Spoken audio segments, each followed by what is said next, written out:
One of the early settlers in this area was Nicholas Gibbs. He came into Knox County in the 1700s. In fact, the old Gibbs home place, the log house, still standing, built in the 1790s, I believe. And he had literally thousands of descendants. And one of his descendants, great-grandson, I believe, was John Gibbs, who owned a lot of land, and including the land where we're sitting. And this belonged to his grandson, whose name was William Gibbs McAdoo. And he apparently was quite a precocious young fellow, if that's not a redundancy. And the first I heard of him was when he was in charge of the streetcar system in Knoxville. And later he was an engineer, and he went to New York and built the first tunnel under the Hudson River. Don't know whether it was the Lincoln or the Holland, don't remember. But then he got acquainted with Woodrow Wilson's daughter, married her, and Woodrow Wilson never did like him too much, I don't think. And he was in line for the presidency, to run for president, if Wilson would bow out. Of course, Wilson was sickly and all, and they thought that Wilson was just being contrary, kind of not favor his son-in-law. But he was nominated, I believe they said 102 times for the nominee for President of the United States. But he got a plurality, but never a majority.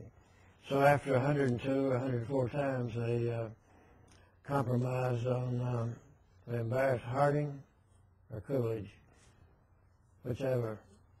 At any rate, he never, William Gibbs McAdoo, then went to California. During World War I, he operated the biggest business, maybe, if you want to call it that, in the world. And that was all of the railroads in the United States of America during the war. And he did a good job on that. Went to California and was elected to the United States Senate. But this chair was made by his, I guess his grandfather, and belonged to him. I bought this from Mr. Lenore, my old compatriot. And even though it's well over 100 years old, it doesn't have any nails in it, doesn't have any glue, and yet you see how sturdy and strong. And if we buy chairs now, done by the greatest metallurgists around and the engineers, and we get these heavy people sit in and wiggle around 3 or 4 years, they fall apart. This is 120 years old or so, and I could pick this up and whack you over the head with it. It wouldn't hurt the chair or the head, either one.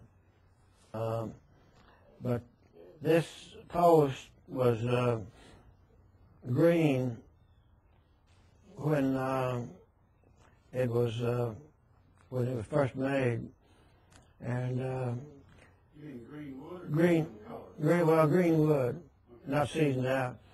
So this part here would have been well seasoned in front of the fire. So as this part seasoned out, it clamped down on this rung here and here, and the same thing down here. In fact, in some places, it is clamped so much it sort of pooched out this part here, you know, as if it were a vise with a 500-pound pressure on it. So that's one of the reasons it's never in drying out. And then this post goes all the way through the arm, you see, and there's no way it could come out, but just to make sure, this part was split just a little bit, and you drove a wedge down in there to flare out the top, and that's another reason it would never come apart. And then just to make doubly sure, you have this little wooden peg here that was driven through the arm and the post. So this tells you a lot about the society. Things were made to be permanent, you know. And if you bought a wagon, horse-drawn wagon, it wasn't unusual for them to be used by the same family 3 or 4 generations. And now you buy a car. I ran into somebody, they ran into me, and all that grill that looked like that fine grade of steel, you know, poof, just like a bunch of glass all over the street. So I'm sort of making a comparison there, Mr. Dean. So, and the bottom was, yeah, there wasn't a bottom in it. This is hickory, and it will last indefinitely. Hickory bark. Like so many of the chairs, and this is not a good example, but if you look close, you can see that this is flattened a little bit here and here.